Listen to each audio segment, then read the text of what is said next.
Κοσόλου, κατά Κόσμον Αντώνης Νικολόπουλος, είναι σκητσογράφος, διδάκτορας πολιτισμικής τεχνολογίας και επικοινωνίας του Πανεπιστημίου Αιγαίου.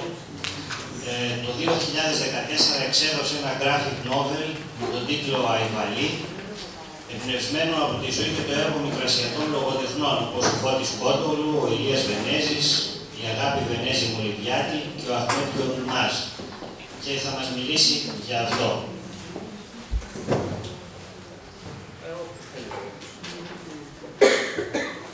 Καλησπέρα και από μένα.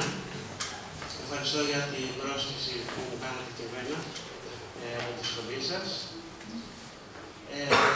Ακούστηκε ήδη πάρα πολύ ενδιαφέροντα πράγματα, τα οποία εκ των πραγμάτων αναγκάστηκε και εγώ να τα δω από κοντά όλα αυτά τα χρόνια που δούλευα πάνω σε αυτή την ιδέα του graphic novel Αϊβαλή.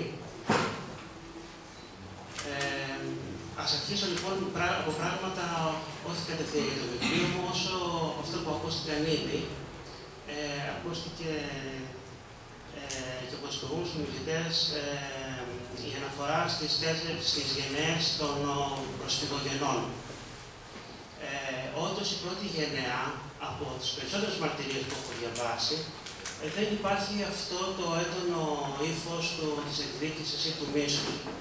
Είναι πολύ χαρακτηριστικό αυτό ότι στην πρώτη γενιά των προσφύγων πάρα πολύ δύσκολα βλέπουμε αυτό το μίσος για τον άλλον. Μπορεί να πούνε για τον όρθιο, για την καταστροφή, για οτιδήποτε, αλλά ποτέ δεν έχουν ευθέως το κακό στους απλούς Τούρκους. Αυτό που συμβαίνει συνήθως, που συνέβη συνήθως, είναι η ιδεολογικοποίηση αυτού του πράγματος στη δεύτερη γενιά. Εκεί πέρα είναι που παίρνουν πολλά πράγματα, πολύ πέρα από την πρώτη προσωπική εμπειρία. Οι άνθρωποι της δεύτερης γενιάς δεν έχουν την εμπειρία του τόπου, και θα επιστρέψω στον τόπο πάλι αργότερα.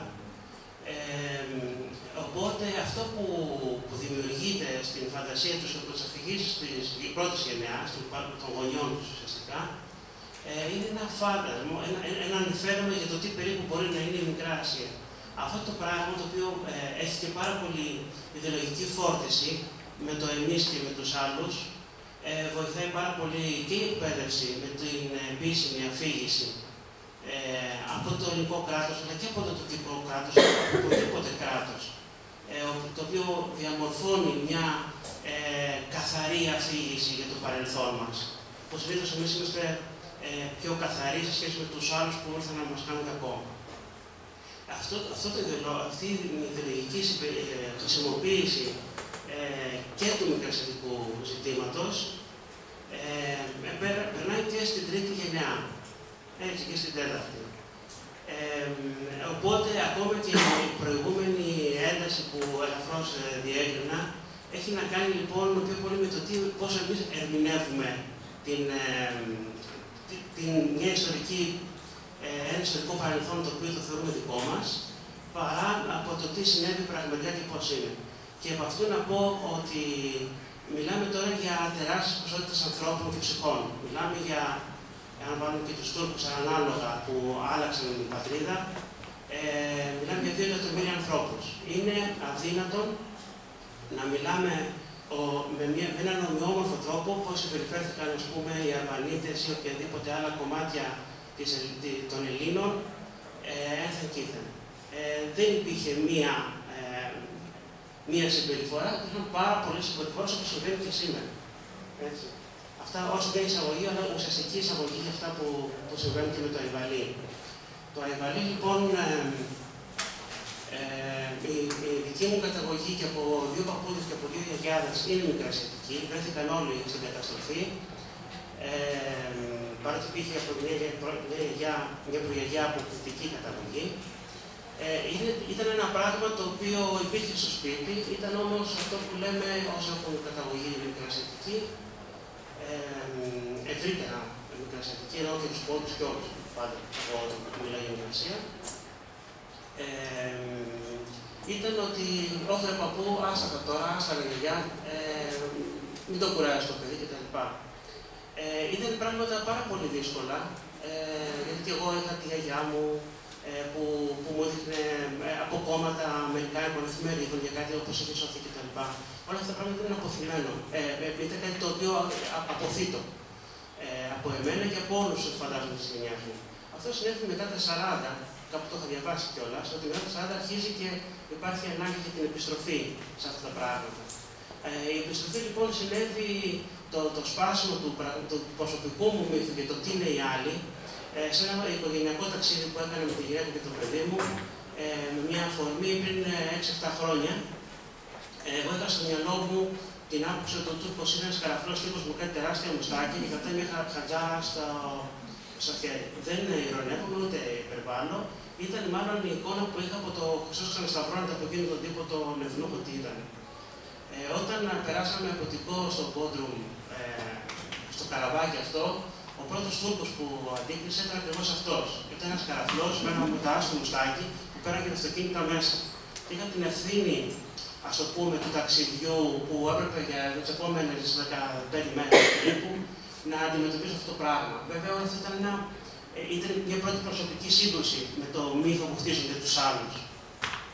Όντως κατέρευσε όταν βάλαμε το κώδι μας στην γραφεία, όπου ήταν ανθρώπους και δεν ήταν καραφλούς με στα καλύδια στους φάζουν.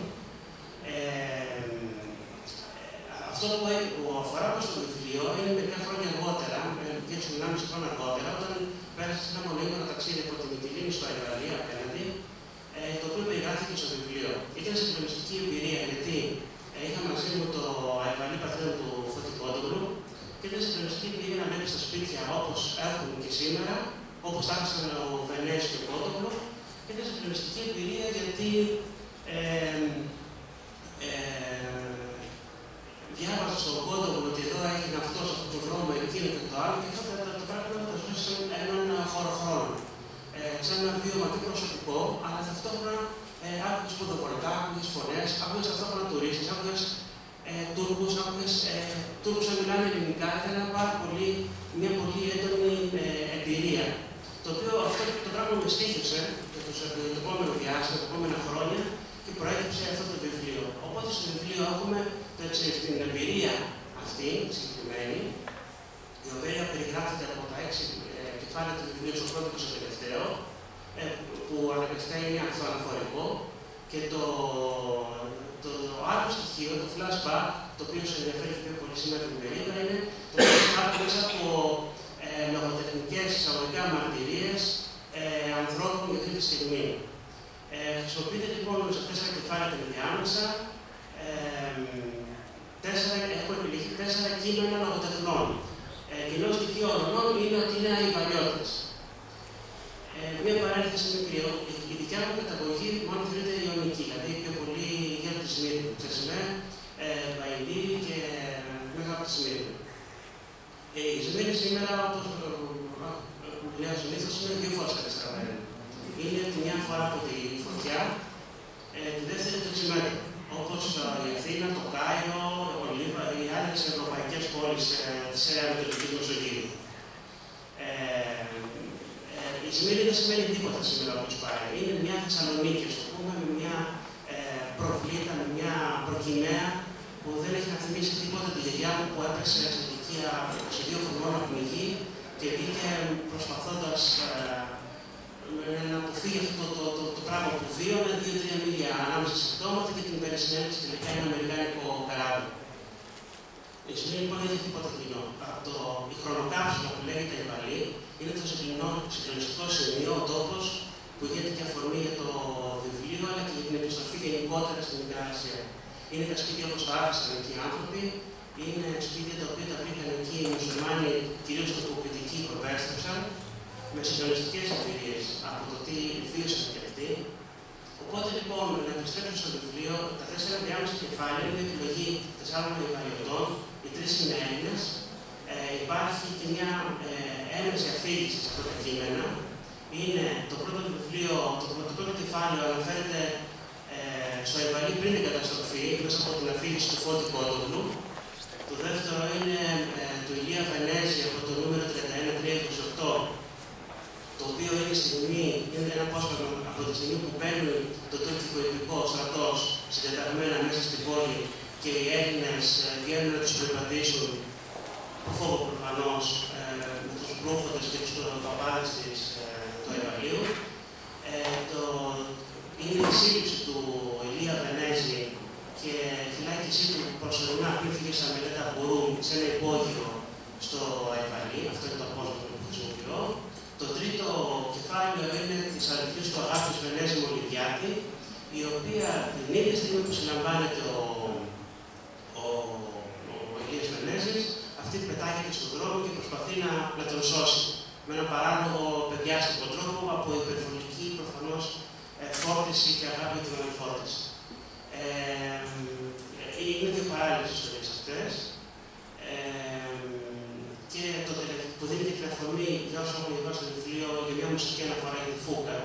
Γιατί ήταν δύο διαφορετικές φωνές που είναι και μια και την άλλη, μουσική φωνή. Και το τελευταίο κεφάλαιο δεν διαδραματίζεται στο Αϊβαλί, είναι στα Χανιά στην Κρήτη και αναφέρεται στον Χασανάκη, έναν τοποκριτικό ο οποίος διώκεται αντίστοιχα από τους συγκεκριμένους κριτικούς Έλληνες. Αναγκάζεται να βιώσει ένα μεγάλο κομμάτι της ζωής του στα Χανιά και με την ανταλλαγή των πληθυσμών φεύγει και ζει την υπόλοιπη ζωή του που τα θυμάται όλα αυτά στο Αϊβαλί. Είναι η σημερινή Αϊβαλιώτης ουσιαστικά. Οπότε όλα αυτά τα κείμενα έχουν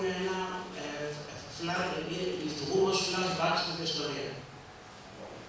Να πω δύο πράγματα ακόμα, ότι κυρίως αναφέρομαι στα λογοτεχνικά κείμενα, ότι τα κείμενα αυτά δεν χρησιμοποιούνται ως εικονογράφηση των κειμένων, όπως μπορεί πολλοί να φαντάζονται ότι πήρα ένα κείμενο και το εικονογράφησα.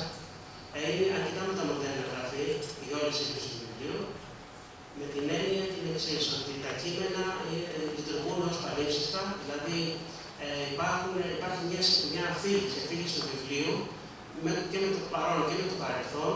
Τα κείμενα λοιπόν που χρησιμοποιούνται από τους λογοτέχνες δεν είναι τυφλοί εικονογράφηση όπως πούμε στα κλασικά εικονογραφημένα.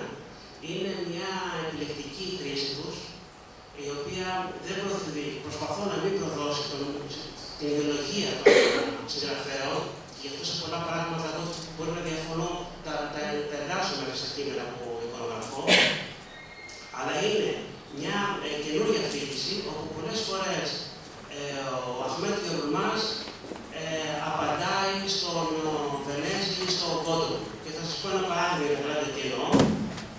Περιγράφει ο Φώτης Κότογλου την πατρίδα του το Αϊβαλί. Λέει λοιπόν τι ωραία που ήταν τότε το Αϊβαλί, τα σοκάκια του, οι γιορτές του, ο καιρός, τη θάλασσά του, τα ζώα και τα ψάρια που πιάνουν, ένας πλούτος. Είναι η πατρίδα, είναι το Αϊβαλί.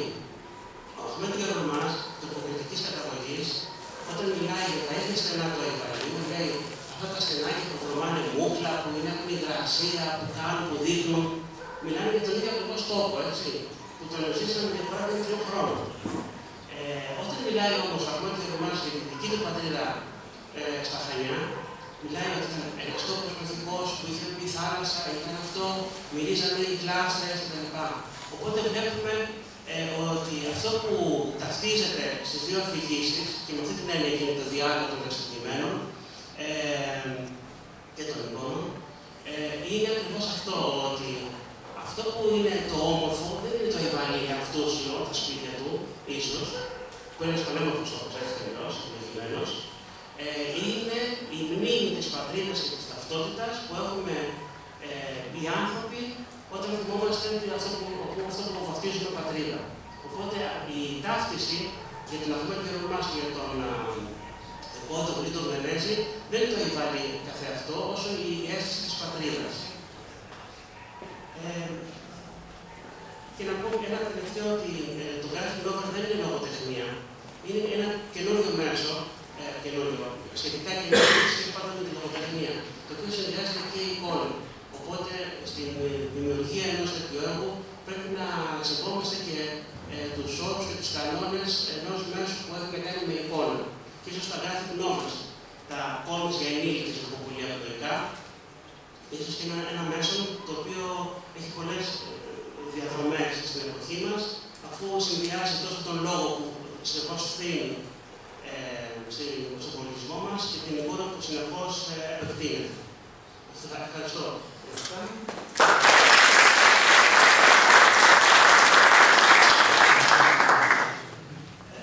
Υπάρχουν ερωτήσεις?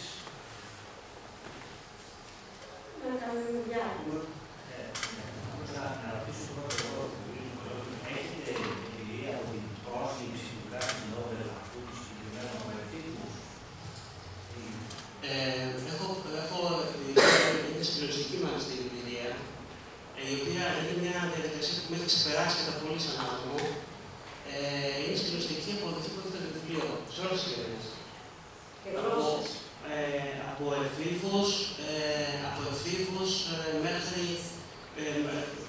έναν 90χρονο από ό,τι έμαθα στη Μυτιλίνη, ο οποίος είχε παραγγείλει το βιβλίο, είχε βάσει στην καθημερινή το αφιέρωμα και είχε πάει ο γιος του, ένας 70άρης κύριος που μου μίλησε και λέει ήθελα να το πάρω το βιβλίο και μπαίνω στο βιβλίο και βλέπω τον πατέρα μου να το διαβάζει κόμιξ.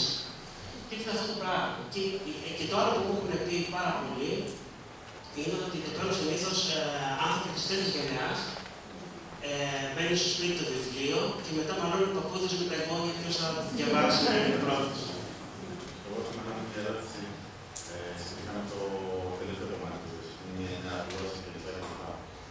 Θεωρείς ότι σε αυτό που ήθελες να κάνεις σε βοήθησε, δηλαδή το Graphic Novel, ας πούμε, ενδείχνει με μια τέτοια προβληματική αφήγηση σε διαφορετικούς χρόνους, σε διαφορετικούς τόπους και κυρίως, ας πούμε, ποια είναι οι δυσκολίες στη σύγκριση ενός κειμένου, κάναμε το πούμε ροή, δηλαδή υποθέτω ότι είναι πολύ δύσκολο να αναμετρηθείς και τον Βενέζιο, αν υπάρχει μια ελευθερία που αφήνει τελείως στη φαντασία που ανανεώσεις να παράσεις το πράγμα. Ακριβώς αυτό που λέει ο Δημοσθένης δεν έχει συζήτημα με τα graphic novels. Παλιά στα κλασικά εικονογραφημένα έχουμε την λογική ότι αυτό που γράφει το κείμενο το εικονογραφούμε, βάζουμε την εικόνα. Τότε ήταν πρωί και περπατούσε, γράφει το τετράγωνο πραγματάκια πάνω και από κάτω βλέπουμε αυτό που περιγράφει το κείμενο. Η λογική του, η δική μου τουλάχιστον προσέγγιση στο graphic novel, όπως και της δικιάς μου γενιάς, ξεκινώντας όταν λέω γενιά, ας το πούμε, λογοτεχνική των graphic novels, από το 86 στην Αμερική, αυτή την γενιά, ως γραφή, είναι ότι στη μεταφορά ενός κειμένου και να πω κάτι σημαντικό, ότι πριν το Αϊβαλί, όσοι με γνωρίζουν σαν σκητσογράφο, κάνω πολιτική λογογραφία και το σκίτσο μου τελείως διαφορετικό από αυτό που υπάρχει στο Αϊβαλί. Είναι μητόγγες αστεία και έτσι και άλλες. Προηγήθηκε ένα γραφτορικό πάνω στη συνολογία και την ιστορία των κόμιξ που κράτησε περίπου 9 χρόνια. Και δεν υπήρχε περίπτωση να κάνω το Αϊβαλί αν δεν υπήρχε αυτή η προεργασία. Αυτό σημαίνει ότι μελέτησε πάρα πολύ τους κώδικες και τη γλώσσα και τη συνολογία των κόμιξ. Οπότε, ακριβώς στον τρόπο που υπάρχει αφήγηση στα graphic novels, ο τρόπος που ρέει η σελίδα, ο λόγος, το πώς μεταφέρεται η εικόνα, όχι κατά ανάγκη από το λογοτεχνικό κείμενο αυτούσιο σε εικόνα, αλλά πολλά κομμάτια να τα κάνεις εικόνα από την αφήγηση, πολλά άλλα να προσθέσεις πληροφορία. Δεν ξέρω αν είδατε προηγουμένως ένα χαλάρο με ένα μακρινό πλάνο που συνεχώς έρχεται και πιο κοντά. Αυτό έχει ουσιαστικά και κινηματογραφικά διδάνεια. Είναι αυτό που λέμε πλονζέ στον κινηματογράφο, ξάπλη στα ελληνικά, και ένα ζουμάρισμα στο γλάρο, το οποίο διαρκώς απομακρύνεται. Την ίδια στιγμή που ο γλάρος μικραίνει, μεγαλώνει το πλοίο. Ταυτόχρονα υπάρχει ένας λόγος από πίσω.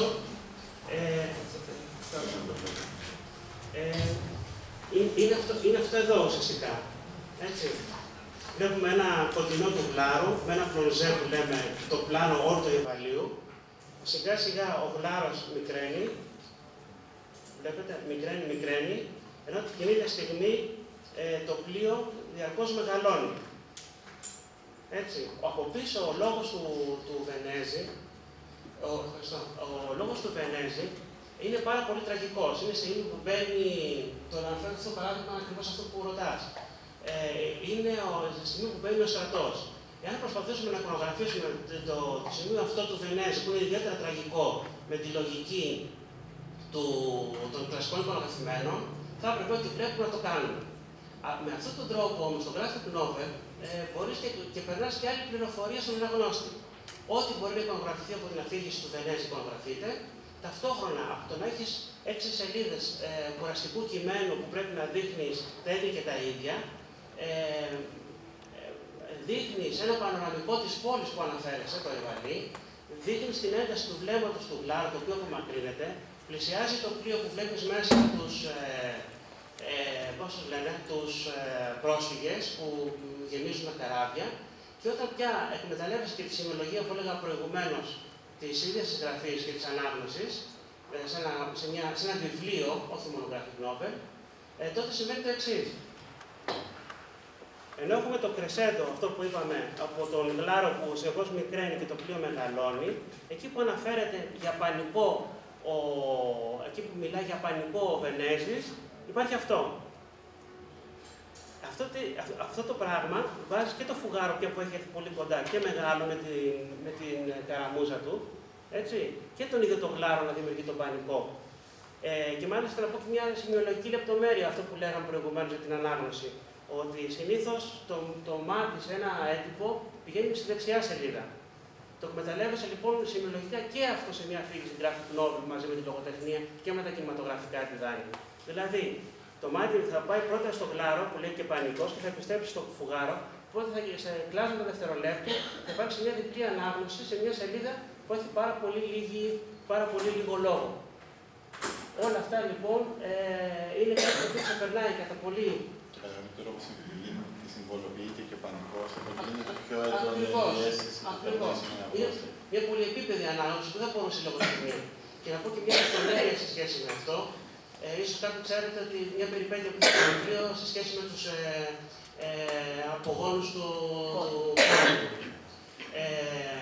ουσιαστικά πέρα από τα κίνητρά τους, δεν θέλω να επεκταθώ σε αυτό το θέμα, η όλη επιχειρηματολογία που ήρθε στα εξώδικα και στο δικαστήριο που κάναμε ήταν ότι από πού φαίνεται ότι είναι ο Κόντογλου, πώς δεν κλέβεις εσύ το λόγο του Κόντογλου και πού φαίνεται ότι αυτό το πράγμα είναι δικό σου. Το οικειοποιείσαι χωρίς να το δηλώνεις. Αυτό που συνολογικά δηλώνεται σε ένα graphic novel, το οποίο δεν είναι πια λογοτεχνία, ένα βιβλίο, είναι ότι όπου μιλάει ο συγγραφέας και οι υπόλοιποι συγγραφείς και ο Κόντογλου έχει διαφορετική γραμματοσυρά από ό,τι μιλάει σε πρώτο πρόσωπο εγώ, το οποίο οφείλει κάποιος να το γνωρίζει ότι είναι διαφορετικό μέσο, δεν είναι λογοτεχνία, δεν είναι βιβλίο, είναι graphic novel. Και όλα αυτά παίζουν ρόλο. Και όταν δηλώνεις την εικόνα, τον ιδιότυπο της εικόνας του Φώτη Κόντογλου, που αυτοσογραφίζει αυτό, προφανώς δεν κλέβω εγώ το σκίτσο να καμαρώσω ότι κάνω βυζαντινή γεωγραφία ή λαϊκότροπη εικόνα. Προφανώς δηλώνω την πιο γνωστή, την πιο διάσημη αυτοπροσωπογραφία του συγγραφέα, ώστε το μπαλονάκι που βγαίνει και μιλάει είναι αυτός. Είναι σημειολογικά κλειδιά, τα οποία χρησιμοποιείς σε ένα graphic novel. Και οφείλεις βέβαια χρειάζεται και μια γνώση ανάγνωσης για τα κόμικς γενικότερα, διαβάζουμε από αριστερά προς δεξί και από πάνω προς κάτω και διάφορα άλλα, τα οποία όσοι συμμετέχουν μετά στο Θα μας τα πείτε κατηδίαν.